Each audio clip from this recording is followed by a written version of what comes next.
Ya estamos de regreso y en Gente Regia nos preocupa tu salud, pero aquí no nos preocupamos, nos ocupamos. Y por eso tenemos al doctor Walter Sandoval, geriatra, que viene a hablarnos de un tema bien interesante. Chicas, buen día, bienvenido. Es un mal común, bienvenido, que las mujeres nos dejamos siempre al final de la lista. Totalmente. Y sobre todo en el tema de salud. Claro, la mujer tiene una esperanza de vida mayor en México y en el mundo, y por eso es una parte importante, es un pilar importante hacer una valoración completa, una historia clínica y una valoración integral, una valoración geriátrica integral ya cuando llegan a la etapa de adulto mayor. Entonces, ¿y qué consta esta historia clínica? Tú preguntas al paciente los antecedentes que tiene y en base a eso vas solicitando los estudios.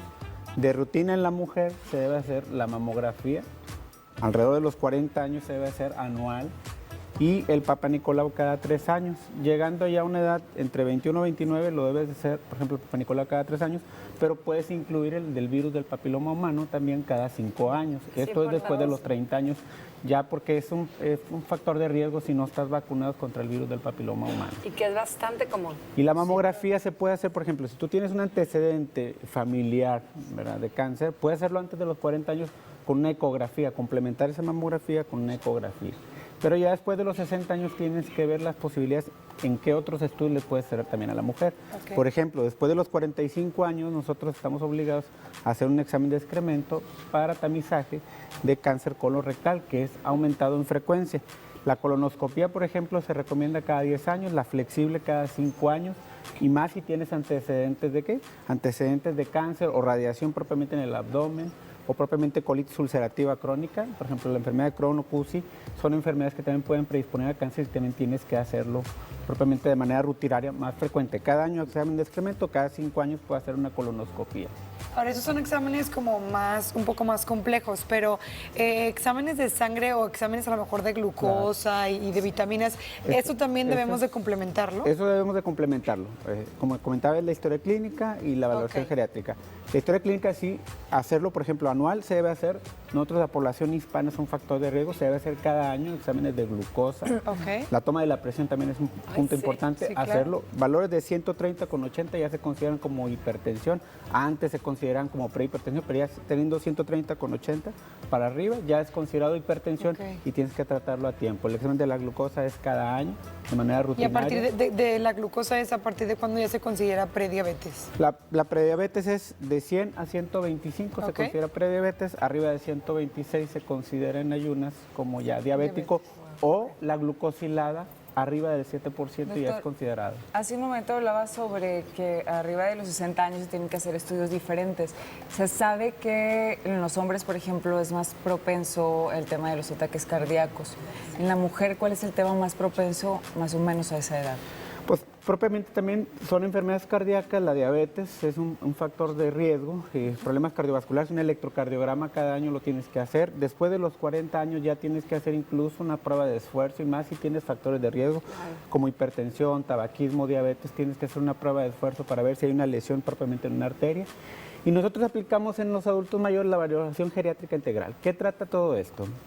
Checas el estado nutricional, el estado social propiamente del paciente y del que lo cuida, porque puede haber depresión de la persona que lo cuida, puede haber también alteraciones, y checa el aspecto afectivo y también el cognitivo para ver si hay alteraciones o no, propiamente de demencias y todo eso. ¿Por qué? Porque hay demencias que se pueden presentar a edades más tempranas, por ejemplo, entre los 40 y 60 años puede ser la frontotemporal, y después de los 60 años puede haber factores como Alzheimer o vascular. ¿El factor de ser mujer o hombre no influye mucho? Sí influye en cierto tipo de enfermedades. Por ejemplo, hoy en día la mujer fuma más. Entonces, por ejemplo, si tú tienes antecedente de un tabaquismo importante o antecedente de cáncer en la familia, por ejemplo de pulmón, ahí sí tienes que hacer un estudio más exhaustivo que puede incluir un ataque de pulmón para ver si hay un factor de riesgo o una lesión propiamente dicha y que haya necesidad de tomar una biopsia. Entonces, ya tenemos que ver, por ejemplo, los antecedentes de la familia, si hay antecedentes de cáncer, por ejemplo, el de colon, entonces tienes que hacerlo un poquito más frecuente si hay antecedentes familiares. Así, por ejemplo, si en mi caso, mi abuelito, por así decirlo, tuvo, ¿es un factor también o tiene que ser mujer? Normalmente, por ejemplo, en el cáncer de mama o cervicuterino son cosanguíneos, por ejemplo, hermanos o padres, propiamente dicho. Incluso en los de demencia también tenemos que aplicar un test para saber si tú puedes tener ese riesgo de padecer o no demencia. Por ejemplo, en el adulto mayor, una vez al año hay que hacer un perfil tiroideo. En la mujer, como obviamente los estrógenos tienen un efecto protector para los huesos, en la mujer al estar en la menopausia caen esos estrógenos, se pierde ese efecto protector de los estrógenos y tienes que hacer una densitometría ósea. Ay, de los huesos. La densitometría ósea, abajo de los 65 años, si hay factores de riesgo. Madre o padre que hayan tenido osteoporosis o hermanos con osteoporosis, lo tienes que hacer antes de los 65 años. Familiares directos. Sí, Claro, y si no después de los 65, ahí tienes que hacer esa densitometría ósea cada año. Ahí quiero comentar algo porque a veces nos vemos bien, nos sentimos bien, pero podemos no estar bien. Yo justo me hice ese examen y me sorprendí con los resultados, porque a veces hacemos dietas muy matadas, quitamos ciertos alimentos que no debemos de quitar y no nos damos cuenta el daño que le hace a nuestro cuerpo. Entonces, aunque te veas y te sientas bien, no siempre estás bien, hay que revisarnos. Niveles de vitamina D que realmente no los hacemos, hay que hacerlos una vez al año para ver si hay un factor de riesgo también. Propiamente la vitamina D ayuda a nivel cerebral, ayuda a nivel óseo, a nivel del sistema inmune, incluso en la prevención de algunos cánceres agresivos también ayuda la vitamina D. Hacerlos al menos una vez al año nos puede evitar que nosotros podamos tener esa deficiencia. Son tantos factores que yo al escuchar digo, bueno, pues se le pueden olvidar a la gente o sobre todo no tener esa conciencia de estar acudiendo al doctor, porque en ciertas edades son puntos claves y ciertos estudios que se tienen que hacer porque se detecta justo en ese momento o a partir de ese momento. Entonces, lo indispensable es siempre tener como la consulta de rutina, no porque te duele algo, sino para estar controlando la Es parte de eso importante, Liz, porque nosotros tenemos que individualizar. Por ejemplo, no es lo mismo que Katia o que tú tengan el mismo antecedente o los mismos hábitos. Entonces, en base a eso, nosotros podemos pedir el tipo de estudios que son necesarios para cada persona, hacerlo con base individual. en el historial clínico de la familia. Es correcto.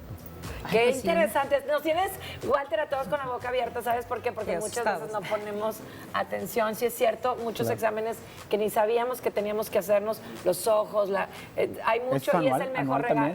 Lo visual y lo auditivo lo tienes que hacer. Y si tienes el antecedente, hay pacientes que pueden ser en etapas jóvenes, pueden tener problemas de hipoacusia. Pero yo quiero agradecerte porque como doctor mencionaste algo bien importante, Walter, que también es cuidar el estado de ánimo de la mujer.